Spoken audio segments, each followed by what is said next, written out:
Well, for me personally, it's the biggest honor of my life because I'm now the representative of 70,000 voters and over 90,000 residents in the Houses of Parliament. But I'm also their voice when it comes to speaking to government, whether it's local or national government. So that's something I'm very keen to do now in the years ahead.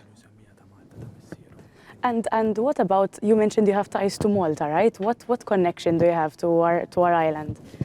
Well, despite the accent, I was actually born there myself. I was born in Imtafa, what was then the military hospital in Imtafa, and my father's from Rabat, and my mother's from Scotland, and they lived in Malta when I was born there. And we moved to the UK when I was 8 years old. Of course, this is a momentous occasion in your career. What were your thoughts? What were your emotions when you first learned that you had been elected? It felt definitely elation, but a sort of a big sense of responsibility on my shoulders because I'm now, the voice for all the people who've got nowhere else to turn to sometimes, and sometimes they come to their member of parliament asking them, to help them with their own specific case, or if there's a law or a policy there which they think is wrong or needs to be improved. I am their representative, so I do really feel that sense of responsibility. And of course, this is a new role in your career. As you take on this new role, what are you most excited about, and how do you hope to make a difference in the lives of your constituents? Well, what I'm really excited about is that I'm not just becoming a new MP for the people of Stevenage.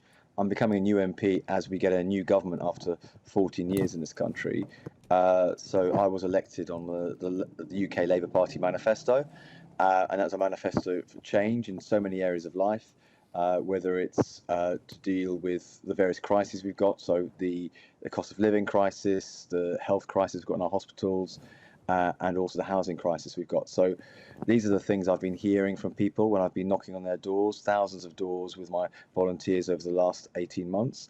So they're the things I want to fight for. So where the manifesto talks about new homes, 1.5 million new homes, I want many of those homes to be in Stevenage. When it talks about 40,000 more appointments per week on the National Health Service, I want them to work for our hospital here in Stevenage and our local doctors as well.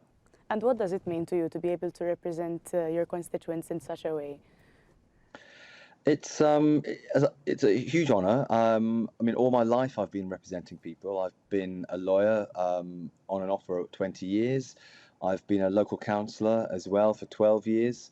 So I've got a track record of actually representing people and speaking up for people. But this is now on the national stage, and so I'm taking it to a different level, and so I can't wait to get started in the House of Commons.